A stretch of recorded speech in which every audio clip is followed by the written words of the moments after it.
함께 읽을 말씀 에스겔서 43장 1절에서 12절까지 말씀입니다. 그 후에 그가 나를 데리고 문에 이르니 곧 동쪽을 향한 문이라.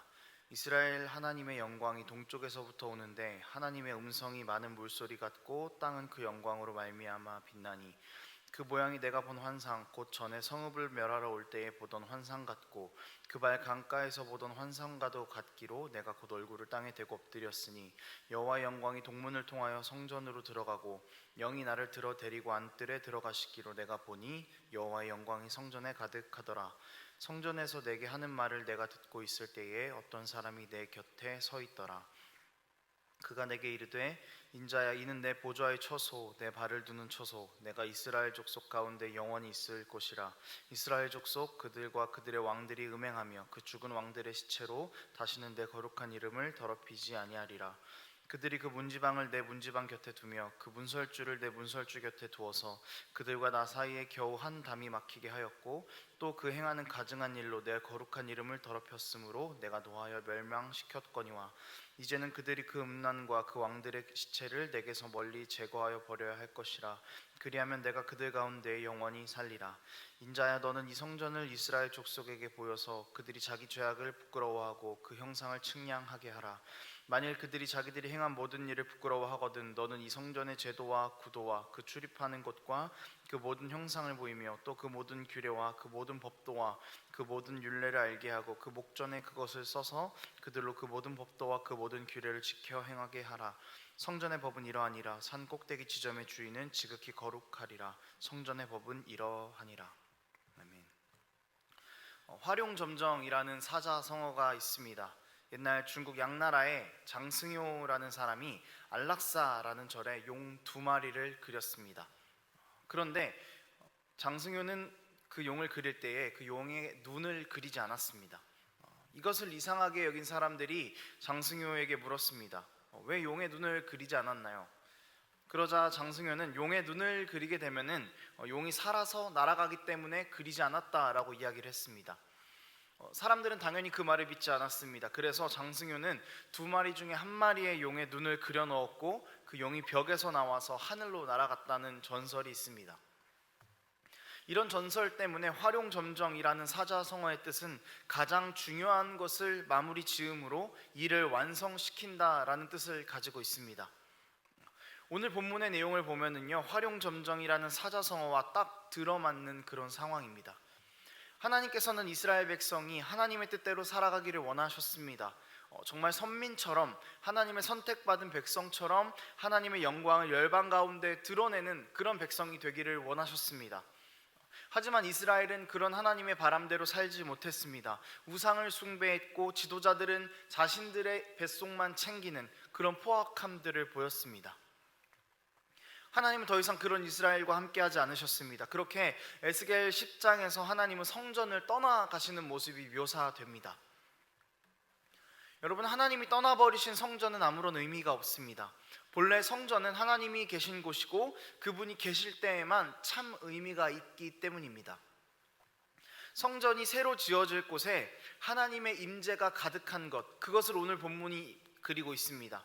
에스겔은 환상 속에서 하나님의 영광이 성전 안에 가득 찬 것을 목격합니다. 그리고 그곳에서 하나님께서는 선언하십니다. 7절 말씀입니다. 그가 내게 이르되 인자야, 이는 내 보좌의 처소, 내 발을 두는 처소, 내가 이스라엘 족속 가운데 영원히 있을 것이라. 이스라엘 족속 곧 그들과 그들의 왕이 음행하며 그 죽은 왕들의 시체로 다시는 내 거룩한 이름을 더럽히지 아니하리라. 여기서 9절을 한 번 더 읽겠습니다. 이제는 그들이 그 음란과 그 왕들의 시체를 내게서 멀리 제거하여 버려야 할 것이라. 그리하면 내가 그들 가운데 영원히 살리라. 성전을 떠나가셨던 하나님의 영이 다시 성전으로 돌아옵니다. 그리고 다시 새로운 성전에 거하실 것을 선언하십니다. 내가 이제는 나의 백성과 영원히 함께 있을 것이다. 그런데 조건이 있는데 너희는 나와 함께 거하는 백성처럼 거룩하게 살아야 한다라고 말씀하고 계십니다. 에스겔서 40장에서 42장에는 하나님께서 새 성전에 대해서 말씀하셨습니다. 그리고 이제 완성될 새 성전에 하나님께서 친히 임재하심으로 모든 회복과 구원의 역사를 완성하실 것입니다. 여러분, 하나님의 임재는 하나님의 백성을 완성시키는 것입니다. 출애굽기 19장 5절입니다. 세계가 다 내게 속하였나니 너희가 내 말을 잘 듣고 내 언약을 지키면 너희는 모든 민족 중에서 내 소유가 되겠고. 하나님께서 출애굽했던 이스라엘 백성과 언약을 맺으십니다. 그러시면서 너희가 내 말을 잘 듣고 행하면 너희는 내 소유가 될 거야 라고 말씀하시며 어떻게 행해야 되는지에 대한 기준으로 율법을 주셨습니다. 그리고 내 소유가 될 것이라는 말씀은 하나님의 임재를 상징하는 성막으로 이스라엘 안으로 하나님께서 직접 들어가시면서 그 말씀을 성취하셨습니다. 오늘 본문과 시내산 앞에서 이스라엘 백성에게 하나님께서 약속하시는 이 본문이 상당히 평행적으로 느껴집니다. 이스라엘 백성이 하나님으로부터 선택받은 백성이라고 하는 것은요, 이스라엘이 성막과 함께 살아서가 아니었습니다. 하나님께서 성막을 통해 친히 이스라엘 안으로 들어가셨기 때문이고 그 성막 안에 하나님의 임재가 있었기 때문입니다. 이스라엘 백성은 자신들이 하나님의 백성으로 선택받았다는 자부심으로 살았습니다. 그들은 그 백성이라는 모양을 상당히 중요하게 생각했고 모양으로 인해서 자랑하고 교만한 삶을 살았습니다. 하나님의 말씀대로 행하지도 않으면서 하나님께서 기뻐하시는 뜻이 무엇인지 관심은 없으면서 우리는 하나님으로부터 선택받았다라는 그 모양 하나만 붙들고 살았습니다. 그 안에는 생명이 없었습니다. 사실은 하나님의 백성이 아닌 삶이죠. 하나님의 백성이 아닌 겁니다. 포로로 잡혀가기 전부터 이스라엘은 하나님의 백성이라는 아무 의미 없는 모양만 남겨놓고 살았습니다. 그 의미 없는 모양이 포로로 잡혀가 살았던 소망 없는 이스라엘의 모습, 전쟁으로 폐허가 된 이스라엘 땅을 통해서 발견되는 것입니다. 그렇지만 정말 이렇게 아무 소망이 없는 상황 가운데에서 소망을 하나 발견할 수 있다면, 아무런 의미가 없는 이런 상황 가운데에서 의미를 발견할 수 있게 된다면은 그것은 하나님의 임재가 가득하기 때문입니다. 하나님의 영광이 가득하기 때문입니다. 성전에 대한 예언을 들어야 하는 이스라엘은 나라를 잃고 포로로 잡혀간 소망이 없는 사람들이었습니다. 그들에게 누가 소망을 말할 수 있겠습니까? 누가 그들을 위로할 수 있겠습니까? 누가 그들에게 회복을 약속할 수 있겠습니까?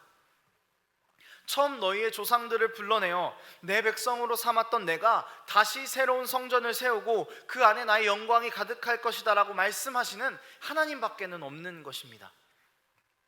여러분, 이 말씀은요, 회복과 소망에 대한 말씀이기도 하지만 동시에 반면교사가 되는 말씀이기도 합니다. 하나님의 영광이 가득했던 성전에서 왜 하나님의 영광이 떠날 수밖에 없었는지 그것을 다시 한번 생각해 보라고 주시는 메시지이기도 합니다. 그러면서도 끝까지 이스라엘을 포기하지 않으시고 성전에 가득한 영광으로 너희와 함께 할 것이니 다시 너희가 범했던 죄악에서 벗어나서 나의 백성답게 거룩하게 살라고 하나님께서 이스라엘에게 말씀하고 계신 것입니다. 여러분, 그리스도인이라는 모양만 가지고 있었던 우리의 삶을 벗어버립시다. 아무 의미 없이 아무런 능력도 없이 그저 종교인처럼 살았던 우리의 모습들을 다 벗어버립시다. 하나님의 영광이 가득하여서 다시 새롭게 지어져가는 새로운 성전의 삶을 우리가 살아가기를 원합니다. 제단 위에 놓여있던 우리의 욕심들, 불신, 하나님을 찾지 않았던 모든 우상들을 다 치워버리고 하나님께서 다시 우리 삶 가운데 찾아오셔서 우리 삶을 그분의 영광으로 가득 채울 수 있도록 우리의 모든 삶을 하나님 앞에 드리는 우리가 되기를 원합니다. 그리하여 하나님의 임재와 영광이 우리 삶 가운데 가득한 삶, 정말 그리스도인으로서 의미 있는 삶을 살아가는 우리의 삶이 되기를 소원합니다. 말씀을 정리하겠습니다. 이스라엘과 하나님께서 함께 하시겠다라고 하신 이 약속은요, 여러분, 예수 그리스도를 통해서 여전히 우리와 함께 있습니다. 우리가 너무나 잘 알고 있는 말씀인데요, 보라, 처녀가 잉태하여 아들을 낳을 것이요 그 이름을 임마누엘이라 하리라 하셨으니 이를 번역한즉 하나님이 우리와 함께 계시다 함이라. 이스라엘 성전에 가득했던 하나님의 영광이요, 예수 그리스도를 통해서 오늘 우리의 삶 가운데에도 여전히 함께하고 계십니다. 그리고 예수님께서 승천하시면서 이렇게 말씀하셨죠. 볼지어다 세상 끝날까지 내가 너희와 항상 함께 있으리라. 오늘 본문도 이와 똑같이 이야기하고 있습니다. 내가 이스라엘 가운데에 영원히 살 것이다. 산 꼭대기 지점의 주인은요, 여러분, 거룩한 곳이었습니다. 하나님의 임재가 있는 우리 삶, 다시는 하나님께서 떠나가시지 않는 참되고 생명 있는 새로운 성전의 모습으로 하루하루 지어져 가는 우리의 모든 삶이 되기를 원합니다. 기도하겠습니다. 거룩하신 하나님 아버지, 오늘도 우리는 우리 안에 우상들로 인하여서 죄악됨으로 인하여서 하루하루 무너집니다. 그러나 새 성전 가운데 임재하셨던 하나님의 영광을 기대하면서 우리 삶의 의미를 하나님의 임재에서 찾으며 이제는 우리와 함께 하신다는 그 백성의 신분에 맞는 걸맞는 삶으로 우리가 살아갈 수 있도록 하나님 우리 가운데 함께하여 주시옵소서. 넘어지고 쓰러지고 의미 없는 우리 삶, 능력 없는 우리 삶이 아니라 하나님의 임재와 함께함으로 이 세상 가운데서 능력 있는 그리스도의 삶으로 빛과 소금의 역할을 감당하는 그리스도인의 삶으로 살아가는 우리들 될 수 있도록 하나님 도와주시옵소서. 감사드리며 예수님의 이름으로 기도합니다.